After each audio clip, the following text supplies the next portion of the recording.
Vamos ouvir o Demétrio, porque o Demétrio estava acompanhando aí a ginástica e foi com muita surpresa que a gente acompanhou a desistência da Biles, né? Queria entender, Demétrio, os bastidores aí. Boa tarde para você. Boa tarde. Foi um momento curioso, assim, momento meio que único. A final do individual por equipes, né, da prova por equipes de ginástica artística, é sempre um momento muito importante dos Jogos Olímpicos, porque é um momento muito importante para os Jogos Olímpicos para os Estados Unidos, que é quem pautam a imprensa americana. E aquela é a grande competição, então tinha muita gente, tinha dirigentes de vários países, não tinha público, mas quem pôde ir foi. A área de imprensa estava lotada, precisava de um credenciamento extra, a parte de dirigentes lotados, vários atletas, e todo mundo estava lá para ver a Biles. A presidente do comitê americano estava lá, o presidente do COI, e aí a Biles fez o salto, foi muito mal no salto, e aí ela saiu do ginásio, voltou de uniforme, de moletom, e não competiu mais.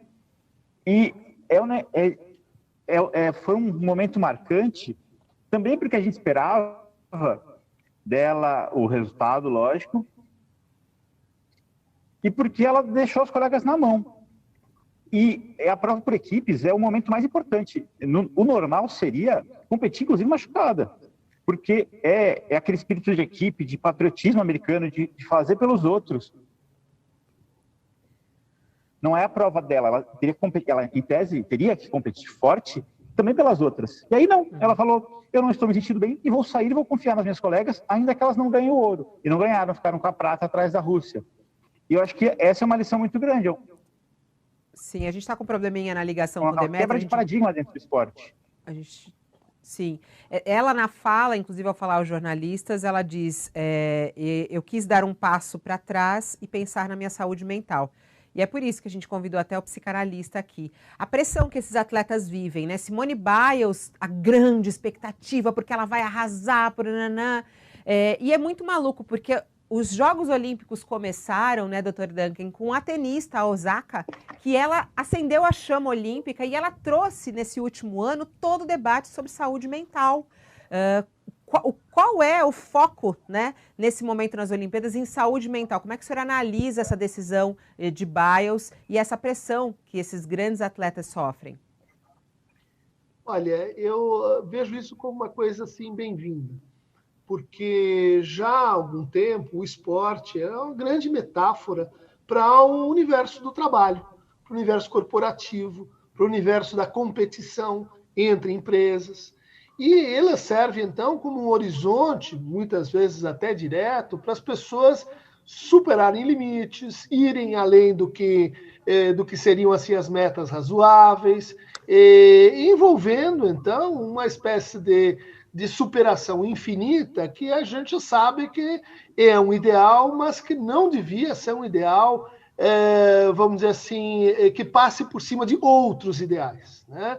Não devia ser um ideal tão soberano a ponto de fato, prejudicar a vida e a ambiência, né, de muitos atletas que já têm diante de si a tarefa do autoaperfeiçoamento, é competição mesmo, é esporte de alto nível, mas justamente isso serve para colocar em questão, não só no esporte, mas o esporte como metáfora para a nossa vida, onde é que estão os elementos que a gente precisa preservar, né, para que isso não se vire contra nós mesmos. Uhum. Ou seja, onde é que está a violência, né, excessiva? Você acabou de passar o treinador alemão tentando levantar a judoca na base vamos dizer assim, da corda-leão, né? Os esquemas de treinamento, as dopagens, a gente vê aí o caso da União da Rússia, que tá sob sursi, né? Quer dizer, tem uma série de coisas igualmente assim, ruins do ponto de vista de saúde mental, porque isso significa o quê? Uma política de você aumentar o sofrimento da pessoa para conseguir mais desempenho e resultado, né? Isso precisa ser questionado. Uhum. Olha, até abrindo aqui a matéria do Demétrio, coloca na tela aqui para mim, que eu queria ler essa frase para o Dr. Dunker. Ela diz aqui, abre aspas, a Simone Biles: sempre que você entra numa situação de alto estresse, você meio que enlouquece. Eu tenho medo eu tenho que me concentrar na minha saúde mental e não colocar em risco minha saúde e bem-estar. Aí diz aqui, ela é uma bosta quando você está lutando com a sua própria cabeça. Você quer fazer por si mesmo, mas ainda fica muito preocupada com o que todo mundo vai dizer. Aí ela, eu simplesmente não confio em mim tanto quanto antes. Eu não sei se é a idade, mas eu fico um pouco mais nervosa quando faço ginástica. Sinto também que não estou me divertindo tanto quanto antes. E aí eu faço um paralelo imediato, Dr. Dunker, em relação à fadinha, que a todo momento, quando ela fala sobre a vitória dela, ela fala assim, eu quero me divertir, eu tô aqui para me divertir. Antes de ela entrar na prova principal, ela estava fazendo dancinha de TikTok, né?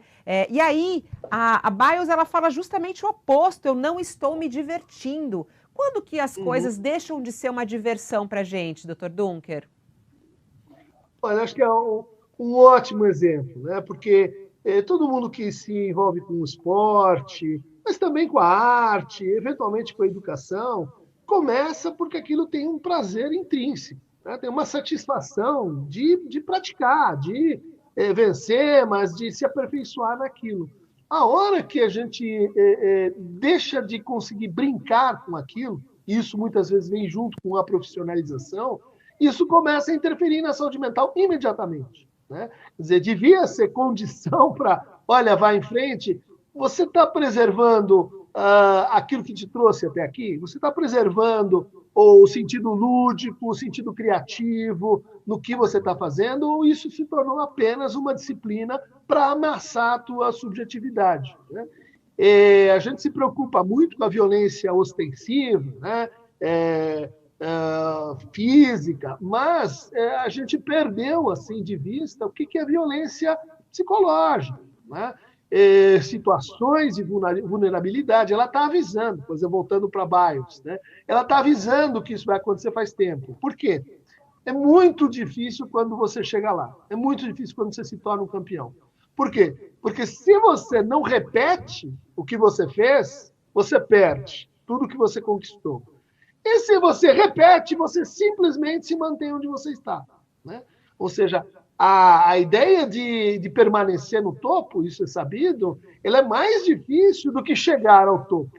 Porque o topo ele vai produzindo um desafio, ele vai mantendo a tua relação lúdica de prazer com o que você está fazendo. Depois, começa a virar o quê? Um job, começa a virar uma obrigação. E isso, eu acho que falou alto aí. Ela tem uma declaração que a gente que escuta atletas comumente encontra como um sinal de que a coisa não está indo bem, né? Naquela hora do saque, o sujeito começa a ouvir uma voz dizendo: porque eu errei a próxima, errei a anterior, porque o que vão pensar, porque eu devia ter batido assim. Em vez de estar completamente, né, ali em corpo e alma no que ele está fazendo, ele dissocia para essa voz de autoobservação, de autoavaliação. E isso é sinal do quê? De que tem ali um ponto de saúde mental que não está sendo respeitado, né? Esse é algo que a gente não percebe porque estamos imersos numa cultura avaliacionista, em que todo mundo tem que se avaliar o tempo todo. Então, essa voz ela é como se fosse paisagem. Não é e não é para ser. E a pressão com as redes sociais aumenta ainda mais, né, doutor Dunker? Porque eu vejo assim, a imprensa, o quanto pressiona, porque aí coloca lá a lista das grandes chances de medalha, quem realmente vai ganhar medalha. O Medina foi um pouco alvo disso, todo mundo, mas como ele não ganhou medalha? Né? A Kathleen, não sei, o Demetrio pode me ajudar aí, quem mais vem como grande promessa de medalha, e aí a pessoa fica pressionada, né, com aquilo, e tem toda essa divulgação nas redes sociais, as lives rolando, né, e eu fico até impressionada, por exemplo, o Douglas do vôlei, será que essa exposição dele nas redes sociais, todo mundo esperando, isso atrapalha, né, não sei, Dr. Dunker, atrapalha? Claro que atrapalha, e a gente tem um paralelo disso com modos de criação de filhos, tá? Já há algum tempo... Pode falar, é que a gente soltou aqui, a gente tirou agora o som para mostrar um pouquinho do Douglas, vai, pode ir falando. Já há algum tempo a gente tem políticas de educação e de criação de filhos baseadas na seguinte ideia: o meu filho é um super-herói, ele é um campeão, ele tem todos os talentos, ele é incrível, ele é especial, ele é mágico, ele é azul, né? Quer dizer, uma sobrecarga de expectativa que vai para... E ele vai ser também especialmente feliz, ele vai ser obrigatoriamente feliz. O sujeito sai de uma bolha como essa, reforçado por mídias sociais, e encontra que situação na vida? Se tudo dá certo e é excepcional, ele não fez mais que obrigação. E cada coisa que é um obstáculo comum, óbvio e etc., se torna uma ferida narcísica, se torna um abalo para o grande destino que lhe foi traçado. Né? Quer dizer, para os atletas, isso é uma dificuldade a mais. Está na cultura, mas lidar com você tem que vencer, isso é uma, vamos dizer assim, um erro básico em termos de como a gente lida com o sucesso em termos psíquicos. Né? Você estar na Olimpíada é o sucesso. Você ganhar a medalha é uma contingência. Porque, afinal, depende de, como a gente já viu no skate, de vento, afinal depende do outro que tropeça, afinal depende do VAR que não pega, afinal é totalmente contingente. A gente precisa aprender a valorizar os resultados médios, né? Teve até tufão. Ô, Demétrio, eu te cortei aí, o teu som estava falhando para a gente. Eu acho que só traz a informação para a gente, não sei se melhorou agora, traz a informação para a gente. A Simone Biles, ela desistiu dessa final em equipe, no entanto, ela tem outras finais para concorrer, inclusive com a brasileira Rebeca, não é mesmo? Explica para a gente aí. Não se sabe se ela vai seguir ou não nas Olimpíadas. Isso. Ela disse que ela pretende amanhã parar e pensar o que ela vai fazer. Que ela vai ver como se sente. Ela tem uma final que é a final do individual geral, que é a prova que define quem é a ginasta mais completa do mundo.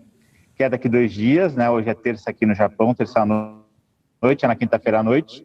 Ela se classificou em primeiro lugar, mesmo errando bastante nas eliminatórias, porque ela é muito melhor e quando ela perde um pouco, ela continua sendo melhor. E a Rebeca Andrade, brasileira, passou em segundo. E aí o que a gente espera é saber se ela vai... a gente está, lógico, muito preocupado com a saúde da Biles, com a saúde mental da Biles.